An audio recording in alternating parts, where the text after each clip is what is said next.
सर्वेभ्यो नमो नमः। कक्षा में उपस्थित सभी सदस्यों का आदर सहित अभिवादन एवं स्वागत भी। सभी सदस्य अपने अपने इष्ट देव का ध्यान करें। माता गायत्री के मंत्रों का एक बार उच्चारण अवश्य करें। साथ ही अपने प्रेरणा के स्रोत एवं अपने गुरुजनों को भी अंतर्मन से अभिवादन कर ले। हम लोगों के द्वारा प्रतिदिन कुंडली फलादेश पर आधारित कक्षा आयोजित की जाती है। पिछली कक्षाओं में हम लोगों ने पूरे एक महीने, मार्च महीने में हम लोगों ने फल दीपिका पुस्तक के 3 अध्याय, तीसरा अध्याय अभी चल रहा है। वैसे आखिरी स्थिति में हम लोगों ने पढ़ा। इन बीच में ढेर सारे प्रश्न भी आए। उन्हीं प्रश्नों का विस्तृत रूप से हम लोग आज की कक्षा में सरसरी तौर पर जानने का प्रयास करेंगे। जैसा कि व्हाइट बोर्ड पर आप देख रहे हैं, भावों का वर्गीकरण, भावों के कारक ग्रह, भाव एवं शरीर के अंग एवं रोग। आप सबों को पूर्व से जानकारी है इन सबों के बारे में, परंतु पुनरावृत्ति कभी कभी इन विषय वस्तुओं की हो जाती है तो अच्छी बात है। कुछ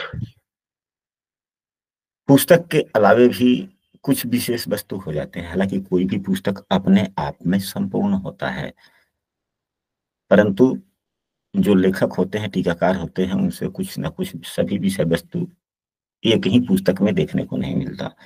कुछ ना कुछ अलग की बातें अलग पुस्तकों में, अलग कुछ नया अवश्य रहता है। तो सबसे पहला है कि भावों का वर्गीकरण। यदि कोई कक्षा में नया है और हमारे प्रतिदिन की कक्षा में नियमित रूप से शामिल होना चाहते हैं तो स्क्रीन पर दिख रहे नंबर पर व्हाट्सएप पर कक्षा में कंटिन्यू हो सकते हैं, या इस वीडियो के डिस्क्रिप्शन में हम अपने व्हाट्सएप समूह का लिंक भी देते हैं, वहां से भी शामिल आप हो सकते हैं। आज की कक्षा के जितने विषय वस्तु हैं, जैसे कि भावों का वर्गीकरण का अलग वीडियो बनेगा, भाव के कारक ग्रह का अलग वीडियो बनेगा, मानव शरीर एवं उनके अंग रोग का अलग वीडियो बनेगा। 3 वीडियो आज की कक्षा की बन सकती है। तो आइए चलते हैं, आज की कक्षा शुरुआत करते हैं। भावों का वर्गीकरण। सामान्यतः हम सभी भावों के बारे में जितना जानते हैं उसी को हम लोग एक तरीके से समझने का प्रयास करते हैं। तो भावों का वर्गीकरण में 9 प्रकार के भावों के नाम बतलाए गए हैं। पुस्तकों में 9 प्रकार से भावों के नाम बतलाए गए हैं, जिसमें एक जो प्रथम भाव है, प्रथम भाव को या क्या कहा जाता है, प्रथम भाव को लग्न भी कहा जाता है, त्रिकोण भी कहा जाता है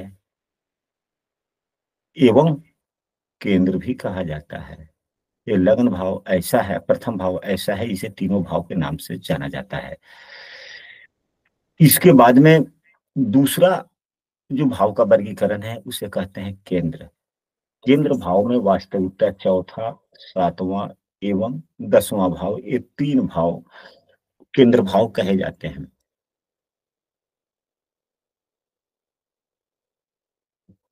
हालांकि यहाँ पर भी प्रथम भाव के बारे में भी केंद्र भाव कहा गया है, लेकिन इस प्रथम भाव के गुण धर्म कुछ अलग है और चौथे, सातवें, 10वें भाव के गुण धर्म अलग हैं।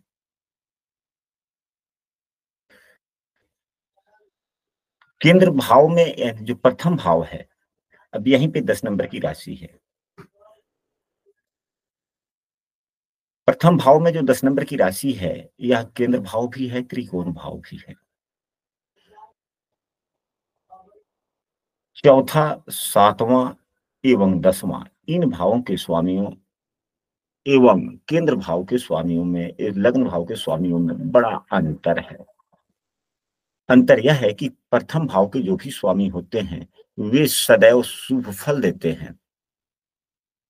वे सदैव शुभ फल देते हैं, चाहे वह नैसर्गिक पापग्रह हो या नैसर्गिक शुभग्रह हो। परंतु चौथे, सातवें एवं 10वें इन भावों के स्वामी जो है, यह फल अपने स्वभाव गुण के अनुसार नहीं देते। अब यहीं पे मंगल देव की राशि है। मंगल देव क्या है? क्रूर ग्रह है, परंतु इनकी मूल त्रिकोण राशि यहाँ पर है तो क्रूरता इनकी समाप्त हो गई। चंद्रमा की राशि यहाँ पर है, ये शुभग्रह हैं, ये अपने गुण को भूल गए। केंद्राधिपत्य दोष लगा। शुक्रदेव की राशि दशम भाव में है, इनके गुण बदल गए, केंद्राधिपत्य दोष लग गया। लेकिन लग्न भाव में, यह केंद्र भाव है, केंद्र भाव में लग्न होते हुए भी यदि लग्न में कोई शुभग्रह या पापग्रह की राशि होती है, उनके स्वभाव नहीं बदलते, वे सदैव शुभग्रह का ही काम करते हैं। तो प्रथम भाव और अन्य केंद्र भाव में कुछ अंतर है या नहीं है? जी जी अंतर है, अंतर है गुरुजी। अंतर हो गया। तो दूसरा गणना हुआ। तीसरा तीसरा त्रिकोण, त्रिकोण में पांचवें एवं नौवें भाव को त्रिकोण कहा जाता है। हालांकि केंद्र भाव भी त्रिकोण में ही, प्रथम भाव भी त्रिकोण में ही आता है, परंतु पांचवें नौवां जो त्रिकोण है और प्रथम भाव जो त्रिकोण है, इन दोनों में थोड़ी सी अंतर है। यह दोनों देने वाला है विशेष रूप से, और यह लेने वाला है। दो देने वाला है और एक लेने वाला है।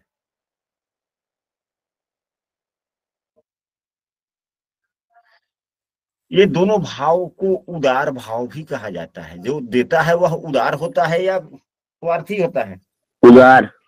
उदार। और प्रथम भाव सदैव फलों को ग्रहण करता है, सभी भावों को। यही थोड़ा सा अंतर हो जाता है। इसके बाद में पांचवा एवं नौवा, चौथा श्रेणी जो है। हाँ जी। अगर जो लग्नेश त्रिकोण में नीच का भी हो तब अच्छा ही फल देगा? नहीं, कैसे दे देंगे नीच? दूसरा विषय वस्तु सर पढ़ा रहे हैं गुरुजी, दूसरा विषय वस्तु पढ़ा रहे हैं। अब वह ग्रहों के फल, ग्रहों के बल वाली जब स्थितियां आएंगी ना, तो फिर वहां पे चर्चा कर लीजिएगा। जब ग्रह बल के बारे में इसी पुस्तक में, फल दीपिका में, तो खूब बढ़िया से हम लोग अध्ययन करेंगे। यह वहां की बात है, फल एवं बल पर, ग्रहों की अवस्था के आधार पर, स्थिति के आधार पर। चौथा जो भाव है, चौथा जो भावों के वर्गीकरण का नाम है, उसे कहा जाता है पनफर। पनफर, यह पनफर या आपोक्लिम जो है, अभी आपोक्लिम के बारे में भी हम लोग जानेंगे, पनफर के बारे में भी जानेंगे। यह जो है राजयोग जो बनता है, या कुंडली में अच्छे योग या बुरे योग बनते हैं, वहां पर इसका इस्तेमाल कुछ ज्यादा ही होता है। इसी पुस्तक में आगे के पन्नों में जब योगाध्याय है, योग पर आधारित जब कक्षा चलने लगेगी, फिर वहां पर पनफर शब्दों का इस्तेमाल होगा और आप लोग समझेंगे। पनफर जो है दूसरे, पांचवें, आठवें एवं 11वें भाव को पनफर कहा जाता है, यानी कि केंद्र भाव से अगले भाव को। अब केंद्र भाव यहाँ पर है, ये प्रथम भाव को भी केंद्र भाव कहा जाता है। तो प्रथम भाव से अगला दूसरा भाव हो गया, चौथे भाव से अगला पांचवा भाव हो गया, सातवें भाव से अगला आठवां भाव हुआ, दसम भाव से अगला 11वां भाव हो गया। यानी कि केंद्र भाव से अगले भाव को, केंद्र भाव से अगले भाव को पनफर भाव कहा जाता है। एवं पांचवा जो है उसे आपोक्लिम कहा जाता है। आपोक्लिम, यह केंद्र भाव से पहले भाव को आपोक्लिम कहा जाता है। इसमें तीसरे, छठे, नौवें एवं 12वें भाव को आपोक्लिम कहा जाता है। अब केंद्र भाव में चौथा है तो चौथे से पहले तीसरा हो गया, सातवां है सातवें से पहले छठा हो गया, दसवां है दसवें से पहले नौवां हो गया। लग्न को भी केंद्र भाव कहा जाता है, उससे पहले 12वां हो गया। तो यह तो 5 प्रकार के हुए। अब इसके बाद में और से भी भावों के वर्गीकरण में, पनफर आपोक्लिम तक तो हम लोगों ने पढ़ा। इसके बाद में उपचय भाव, उपचय भाव जो होते हैं वह फल वृद्धि देते हैं, फल वृद्धि करते हैं, थकाते भी हैं, मेहनत भी करवाते हैं, परंतु फल अच्छे देते हैं, फल अच्छे देते हैं। छठा जो गुण हुआ वह हुआ उपचय। उपचय भाव में कौन कौन से आते हैं? तो तीसरा, छठा, 10वां एवं 11वां। इस भाव में बैठे हुए ग्रह सदैव अच्छे फल देने का प्रयास करते हैं।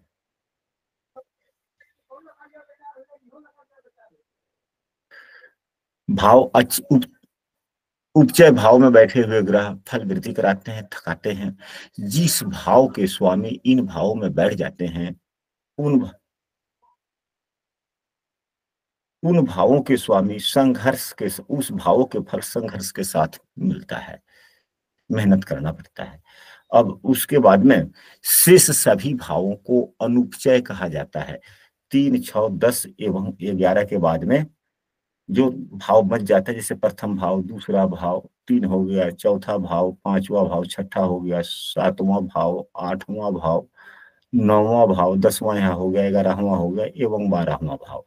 इस भाव को अनुपचय कहा जाता है, अनुपचय।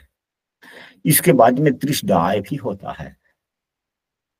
त्रिशदाय, त्रि मतलब तीसरा सखत, मैंने त्रिशदाय को इसको त्रिखट प्लस आय, तो त्रिशदाय का मतलब हो गया। अब यह 8वां जो हुआ, यह त्रिशदाय में तीसरा, छठा एवं 11वां, त्रिखट आय, आय मतलब 11वां भाव। इन तीनों भावों को त्रिशदाय कहा जाता है। इन भाव के स्वामी अच्छे फल नहीं देते। इसके बाद में 9वां भाव भी, 9वां वर्गीकरण भी है, उसे क्या कहते हैं, त्रिक कहते हैं।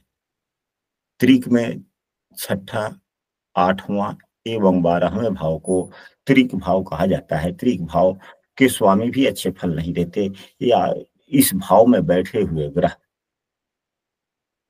थोड़े खराब फल देते हैं। हालांकि इन सबों में 8वां भाव सबसे खराब भाव माना गया है। आशा करते हैं कि भावों के वर्गीकरण के बारे में आप सबों को पूर्ण जानकारी हुआ होगा। उदय, जैसे तीसरा भी है, उपजय भी है। हाँ जी, कैसे करेंगे? हाँ, तो अब जो है यह प्रश्नों के आधार पर आपने अच्छी बात कहा। त्रिशदाय उपचय भी है। त्रिशदाय में, हाँ, त्रिशदाय में छठा भाव उपचय भाव भी है। छठा भाव त्रिशदाय में भी है, छठा भाव त्रिक में भी है। अब प्रश्नों के आधार पर, ग्रहों की स्थितियों के आधार पर हम किस प्रकार से क्या आदेश करें, यही तो एक गूढ़ रहस्य है। किसी एक भाव का एक ही प्रकार के गुण धर्म नहीं है,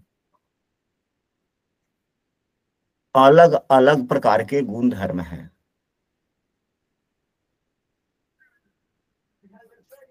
अब इसके बाद में हम लोग चलते हैं, भावों के वर्गीकरण के बारे में हम लोगों ने जानने का प्रयास किया एवं जाना। अब चलते हैं भावों के कारक ग्रह कौन कौन से ग्रह होते हैं। हालांकि पुस्तकों में जो बातें बतलाई गई है वह भी सर्वथा उचित ही है, सही है, उसका अनुसरण हम सबों को करना चाहिए, गुरुजन भी हमारे यही कहते हैं। परंतु पुस्तक में यह भी बात बतलाया गया है कि कुंडली के जिस भाव से जिन विषय वस्तुओं का विचार किया जाता है, उन विषय वस्तुओं के कारक ग्रह जो होते हैं, तत्कालिक रूप से उस प्रश्न के विवेचना करने हेतु उस भाव के कारक ग्रह वह हो जाते हैं। तो हम लोग चलते हैं कि भाव के कारक ग्रह कौन कौन से होते हैं, किस भाव के कारक ग्रह, इस पर हम लोग चर्चा करते हैं। इससे पहले जो पूर्व में जो हम लोगों ने अभी अध्ययन किया भावों के वर्गीकरण, उसको हम यहां से मिटाते हैं।